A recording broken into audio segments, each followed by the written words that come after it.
Ayan, magandang umaga po sa inyong lahat. Welcome to Coaching Think Talk. I am Coach Orvyl from Life Coach Philippines, and this is Coaching for Careless Living. So this coaching conversation is for someone who is being blocked in living the life he or she wants because of the fear of being judged, and now who really wants to really live confidently on his or her own term, responsively towards greatest self. So pag sinabi natin greatest self is being the person that can really make your unstoppable dream come true.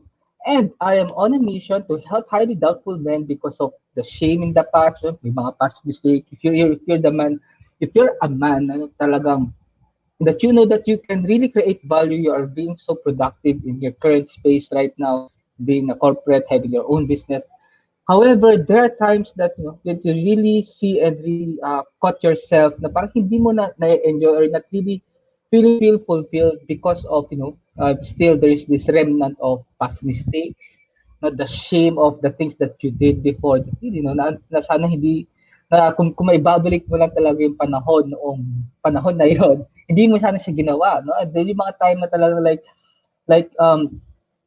like things happen. It's just that you are very you're meron yung talagang panghihinayang na sana hindi nangyari, which led you to be doubtful not only of what you can do, but also doubtful of really your happiness. Na meron yung time na like you are not really doubtful of what you can do, that you can do your business, you're really productive in your corporate world, yeah, that you can like you are most of the time, or like minsan meron naman talaga yung confidence in talking to other people. Though meron talagang kakagat yung doubt na you still doubt what you can do, but more on you doubt of the happy emotion na nakukuha mo. Like for example, you achieve something but you're really doubtful na, am I really like deserve ko ba tong good feeling na to? If you're connecting, may mga ganong thoughts kayo, let's have a conversation.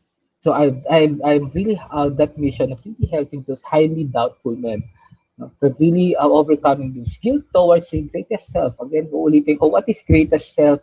Being the person, being the guy, being the man that can really make your unstoppable dream come true. Unstoppable dream, this could be a dream since nung unang panahon pa, like 5 years, 10 years ago, na gusto mo talagang ma-experience, gusto mo mangyari, and like you really building up to that person para maging totoo yung dream na yun. Like for me, no? Like when say, pag tinatanong sa akin yari, yung mga kasama kong life coaches, minsan may mga tanong sila dito sa coaching think talk na watching them. So what's unstoppable? What's your dream? One of my dreams is building an IT company, no? And being yung picture na yon, being a businessman, being also a person that can really see what service that you will offer. Maraming mga bagay, just really inahata ko lang siya on top of my mind. But the point here is how's your foundation, being the man, or being the man, being the guy that can really make you unstoppable, that can really make you feel or can really make you do the things that you've been yearning for the longest time. Okay? So yeah, thank you for joining me live today, and please leave your digital footprints by letting us know where you are coming from today. So please do tag a friend and circulate this video to help us reach more individuals who might be in need of what I'll be sharing for this session. So you may also give some shout outs to people you want to greet and reach out with some inspiring message. If you are watching this on a replay, please do comment hashtag replay para makita namin na napanood nyo to on a replay, and then we can really pwede namin kayong balikan. And yun, like, just leave your comment, anything na bigla nyo nare-realize, may question kayo. This is a safe space, and really, it's really intended for you to help you express what's on your mind para mas matulungan namin kayo as we move forward in the journey. And as like Coaching Think Talk, this is our 4th episode. So, yun, allow us to know what's on your mind. Yeah, right. So I'm streaming via Facebook page of Life Coach Philippines and YouTube channel Coach AI Connect. So if you're new to our platform, please like, follow, and subscribe. And ayan. So magandang umaga po, dito po sila Coach Ma'am. Magandang umaga. Hello po Coach Beverly. Hello po. Hello po Coach Lynn. Magandang umaga po Coach Nilo. Hashtag di ba, dire-diretso. Hashtag pack my bag moment. So ano ba yung hashtag pack my bag moment? if you've been here sa Life Coach Philippines, so, nanood kayo ng Coaching TikTok or in Big Cup Coffee Republic, watching yung mga kapehan namin every lunchtime, or nakikita niyo yung mga posts ng mga certified life coach dito sa Life Coach Philippines, di ba? Meron na, lagi namin ginagamit yung hashtag Pack My Bag Moment. If there's something that will be, I will connect with you habang nakikinig kayo ngayon sa akin this morning, kumo-connect, bigla kayo may naalala, and mayroon kayo naisip bigla na wisdom or learning, those things are valuable. And what makes it valuable? Because ikaw yung nakaisip nun. Ikaw yung nakaisip nun, ikaw ay isang unique, ikaw ay like we are unique human being, and most likely ikaw lang yung nakaisip ng wisdom na yan for that specific season, specific period of time with your own experiences, and that's make it so powerful and valuable. I'm really inviting you to share that wisdom, learning, realization in their timeline along with our official hashtag Pack My Bag Moment. Kung ano yung kumonek, na-realize nyo, naisip nyo, your story, please share it to your timeline along with yung hashtag Pack My Bag Moment natin. It's really time for us to put more positive value, to put more wisdom in the internet, and most importantly, it's time to put our own story. It's time to put your own story sa internet, because for sure one person out there is really waiting. One of your online friends really waiting for your story. It's really waiting for that wisdom, and really most likely makakapag-connect dun sa wisdom mo. And who knows, yun yung palang kinakailangan ng friend mong yun. And again, pwede itong papanood on a replay. So maybe 2 to 3 years from now, someone, year 2025, nakita tong video na to and really saw your comment of how beautiful it is. And makikita yung share mo sa time. So hashtag Pack My Bag Moment. Ayan. So I am Coach Orvyl. So I started my life coaching journey 2 years ago. So I got certified year 2018. And since then, I really focus on building confidence. So what's building confidence to me? Maybe most of you nakarinig na, nakapanood na ng maraming resources about really building confidence. But to me, what is building confidence starts with the context of caring less of what others might say and caring more of sino ka ba talaga, and caring more of really knowing what is it that you've been longing to do for the longest time. So having that courage and empowerment na sana magawa ko tong bagay na to na gusto kong gawin for the longest time, and not really worrying of what others might say. Maybe you're in the space o baka nakikita mo na hindi susuportahan yung gusto mong gawin, like from corporate, for example, jumping into building your own business, for example, from being a software engineer, from a programmer into someone who is talking in front, really sharing stories, sharing your thoughts, sharing your wisdom, or from a teacher into from a teacher into someone who is really doing a business, or like gagawa ng restaurant.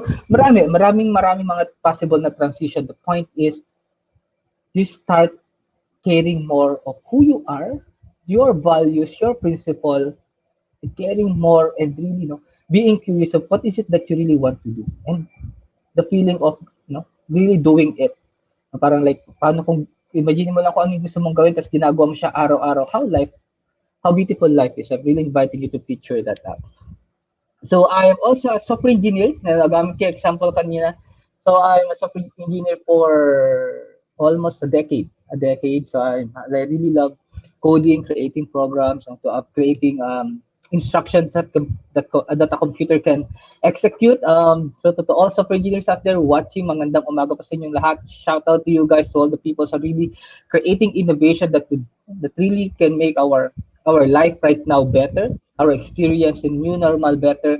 No, shout out to you guys. So I'm really happy and really praying that you can push through. And right now, kung nandito kayo nanood kayo, I'm really inviting you, just pause, listen, let's have a very engaging morning along with our certified life coach watching right now. So ano bang topic ngayon? So I'm going to talk about how to stop worrying about what others think. So, ano yung pwedeng baka ano yung pwede natin gawin para mag-stop na yung worry natin of what others might think and really focus on what is it that we really want to do. So this is episode 4 or segment 4, I would say. And yung first three natin, we talk about why we want it. Like really picturing, like picturing, ano ba itsura kapag hindi na ikaw masyado nagwo-worry sa yung pwedeng sabihin ng ibang tao kapag ginawa mo na yung gusto mong gawin. And now, I'm going to share to you three things that can really help you stop worrying of what others might think and just stop executing, stop implementing that you want. Like from doing the baby step, saan yung pwedeng kunin yung power of really doing and really paunti-unti natin ma-overcome yung worry na yan, no? So we worry about a million things every day that we shouldn't have to think about. Like we worry about ano kayang sasabihin nung parents ko pag ginawa ko to? Anong sasabihin kaya nung tropa ko kapag ginawa ko tong bagay na to? Or you might be thinking, ano yung itsura ng buhay ko sa mata ng mga friends ko, sa mata ng mga tao nakakahalubilo ko? Or ano kaya yung iniisip nila sa ginagawa ko ngayon sa buhay ko? So like you maybe most of the time like you encounter these questions in your head. And if you're connecting na just comment connecting. You just share to you kung ano pa yung mga question na talagang mga ganitong tema yung question that talks about paano kanila nakikita right now. This type of questions, that really create worries and doubts. And unfortunately, it torments us every day. Like araw-araw na lang may isip natin itong bagay na to. And if we're not really, no, like we're not able to, or we're not able to process, or like hindi talaga natin masagot-sagot yung tanong na to, it keeps repeating paulit-ulit siya until sometimes become a pattern of our thoughts. No? Like and every day, like, imagine nyo na lang for the next 10 years, may mga ganong thoughts na hindi pa rin natin alam kung paano ano yung sagot, and like, we don't know even how to deal with it. But the problem is yung effect niya. No? The effect of it really torments us. Like we start worrying too much. We start to not to focus on fear than really loving.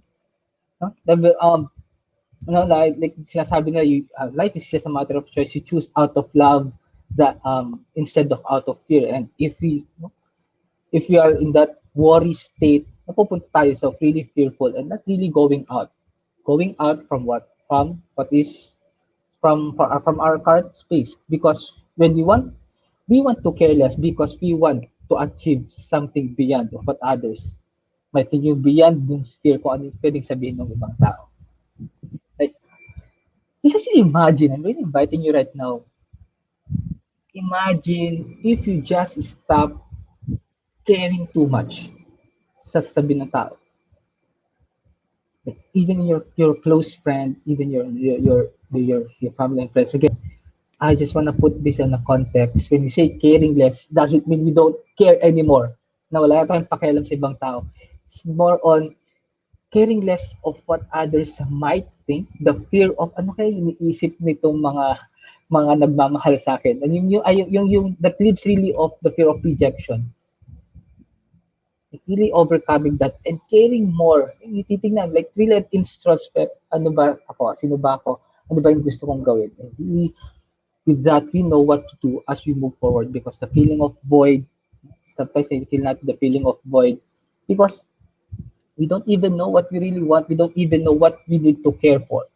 Kung hindi tayo nagkikare sa ibang tao, if you want to care of what others might say or might think, what is it that you're going to care? Kaya talaga nag-delete tayo minsan of really caring too much about others because we don't even know what we want to care of. No? That's making sense. And magandang umaga po, Coach Team. Just have that picture right now. Like, if you're watching this on a replay, have that picture. If you want to write it right now, please write it. Worrying too much about other people's opinion can be very harmful. It can also be, like it's been a habit. Like it's really a way for us to survive. It seems like it's a way for us to survive. For example, if you want to survive or really holding our position, for example, in the corporate world, the common story to, we rather care more of what our managers might think. Like we always overthink kung ano yung gusto ng boss natin, like even going beyond dun sa nasa kontrata mo na trabaho. Like instead like 5 days ka lang nag-work, you work even weekends if you're connecting. It's so harmful that it really sacrifices a lot of things. It's become a habit. But that's a good thing. That's the good news because it's a habit. And when you say habit, it is something that we can break. It can be done.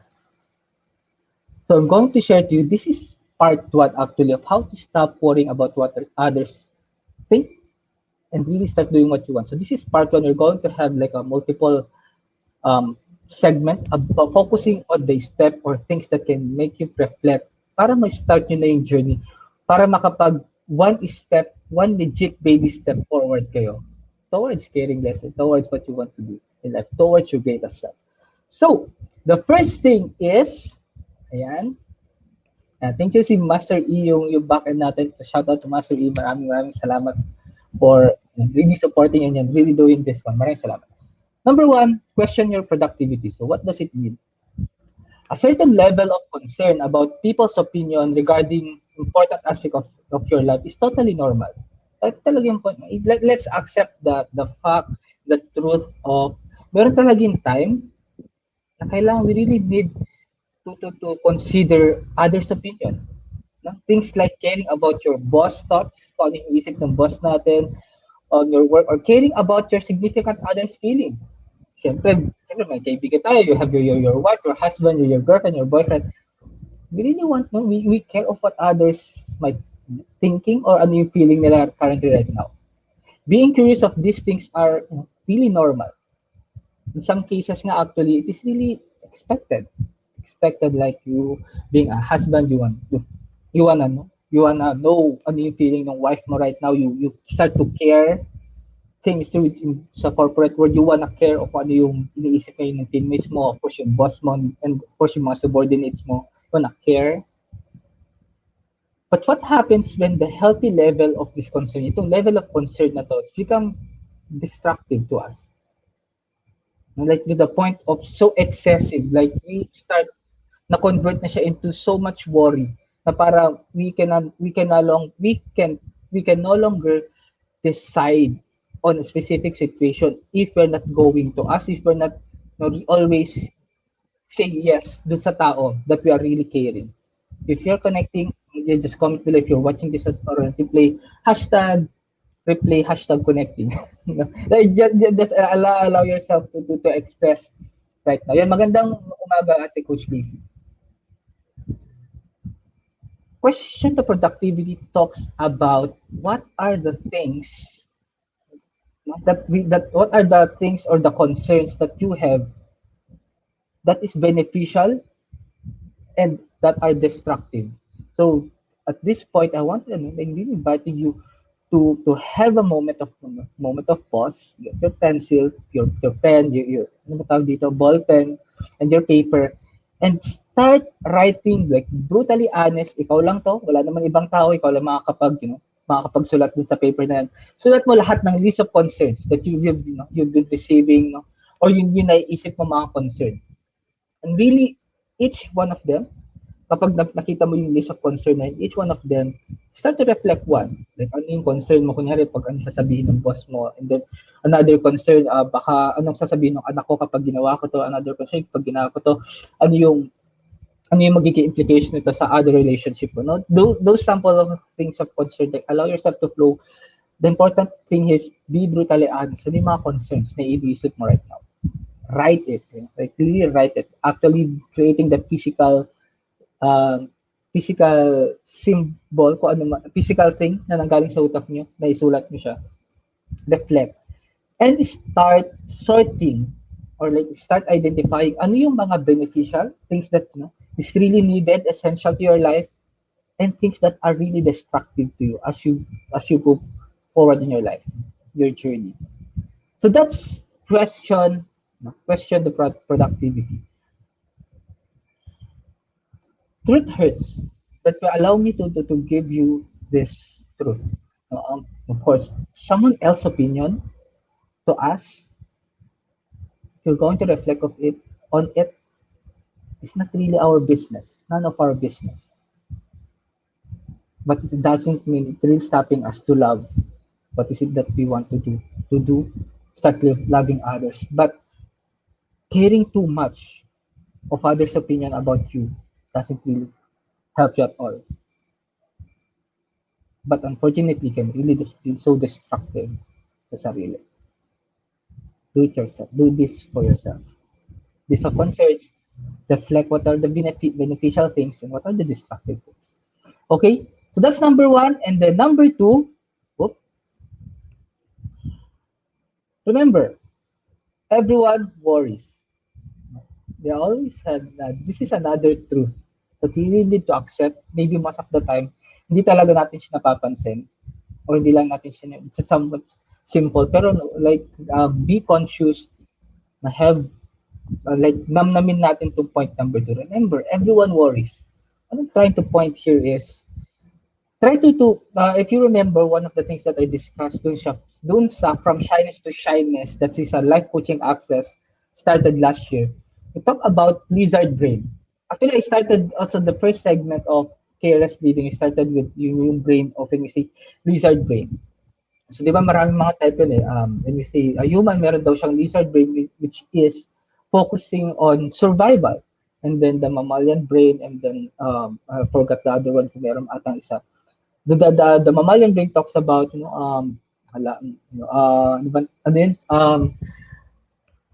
Nakalimutan ko yung sa mammalian brain. So, I think to all certified life coach watching here, so please kindly comment though. There's this lizard brain, and then we have the mammalian brain. The mammalian brain talks about being, being a mother, kung ano yung care niya sa anak niya, something like that, caring. But I want to focus on the lizard brain. Yung tao daw, meron daw lizard brain. And what is it? Ang gusto niya lang gawin is really to survive. It's really help you to protect you from something uncertain, something na delikado. Pag sinabi natin uncertain, from from yung cliff diving, from tatawid sa something na risky, into jumping into corporate into creating a business. These things are uncertain. Talagang hindi natin talaga alam kung ano mangyayari when we start doing this journey, when we start um, um, doing, or when we start implementing yung bagay na yan. And the number one na nagpaano doon, naghihinder sa atin because of that lizard brain. It's really, it's there to protect us. Saan sinanggaling? Right, we're going to think about it long time ago. If yung mga tao dati, di ba sa jungle, like, kapag nakakita talaga sila ng tiger sa harap, no, they're not going to reflect on it, no, automatically tatakbo ka. So that's the lizard brain. So until right now, meron yung brain na yun. It's trying to protect us, and we really need to accept na may ganun bagay. But the point here is, humans are meant to grow. No, we are. No? Like we have this growth mindset, and if you're not, and we can only grow if we start, like, really dealing and overcoming with our lizard brain, and really understanding the value of what if nakuha natin, what if we start taking action and really getting what is it that we've been dreaming for the longest time.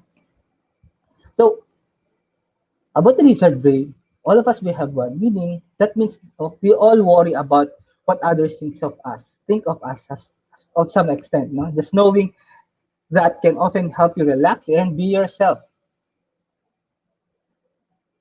Your friend also worries kung ano yung tingin mo sa kanya.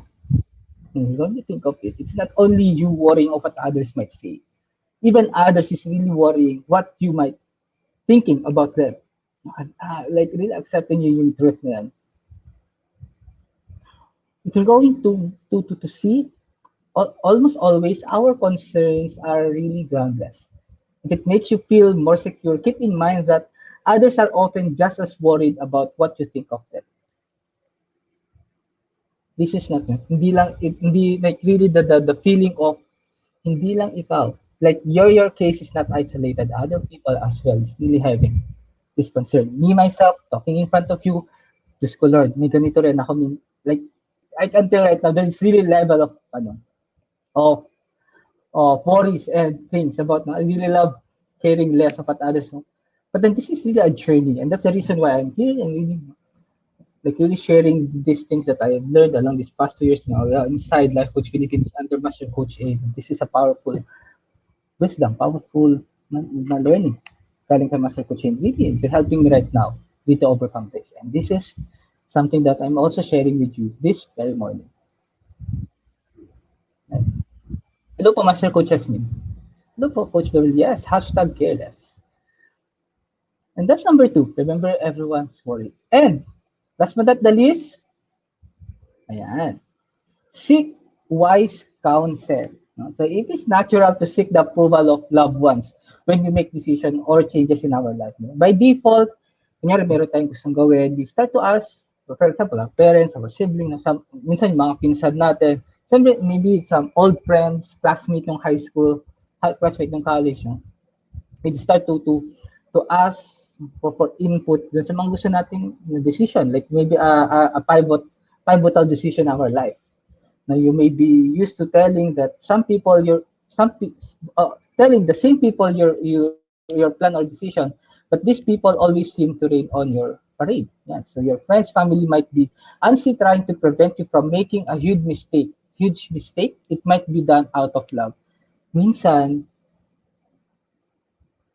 because of this, no, pakunin ko siya sa lizard brain. Lahat kasi tayo meron talaga lizard brain. And even the people that matters to us, even the people that we know, we believe that really loves us, when we start talking about our dreams, our vision, our unstoppable dream, mas you're going to think na risky.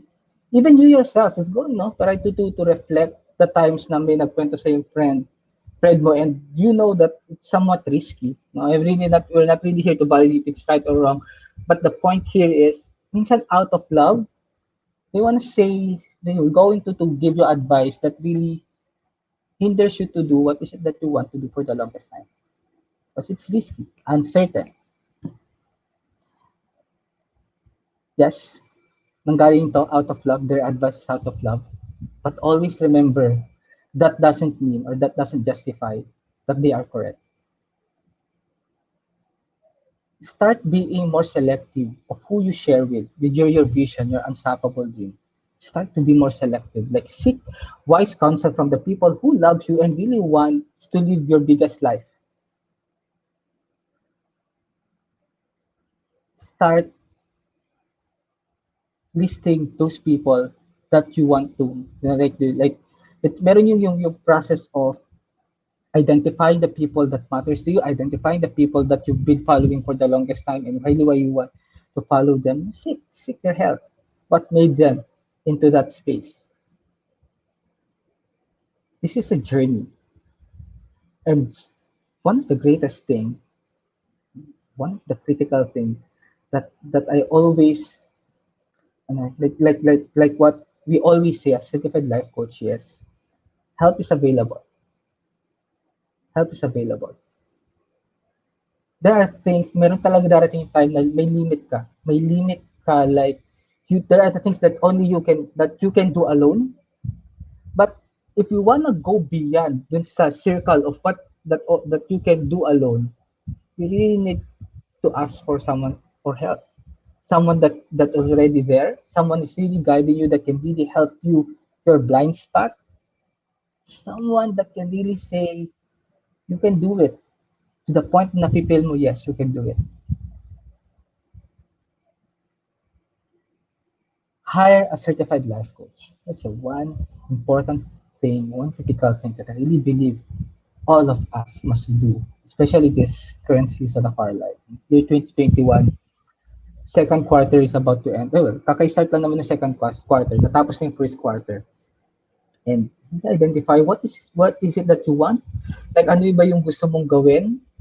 Like really, how would you like to act? Like yung how can you confidently accept can confidently hug yung gusto mong gawin for the longest time. Kasi meron yun din, ito yung vision ko, ito yung dream ko. When you start talking about it, minsan nangihina pa tayo, para ayaw natin sabihin nakakahiya.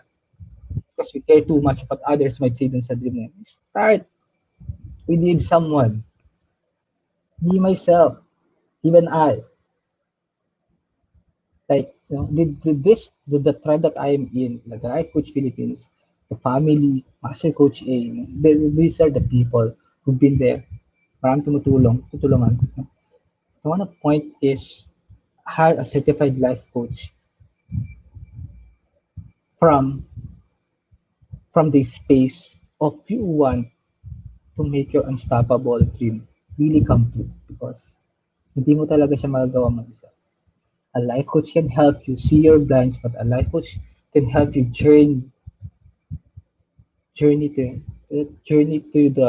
to those moments wherein you see the bad things. Is the journey really helping you to understand the pride and the ego that really hindering you for the longest time?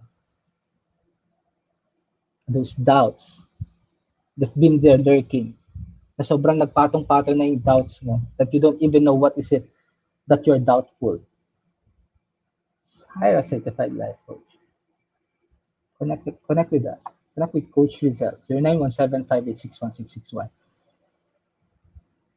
It's time for us, no, really to put those doubts, those guilts because of the things that happened in the past. You need to rest.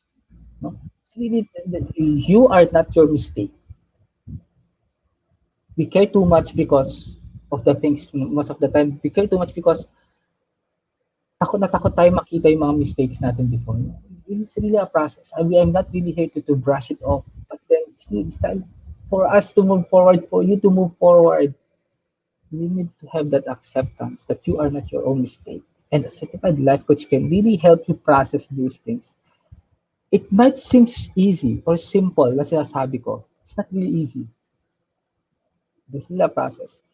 If you're going to see again, from questioning your question the productivity, into remembering that everyone worries, into number three, seek your wise counsel. These are things really happening in your brain alone. It's really a battle. It's really a war in your brain. And what's the best thing for you to win a war? It's really having an alliance, someone that can really help you.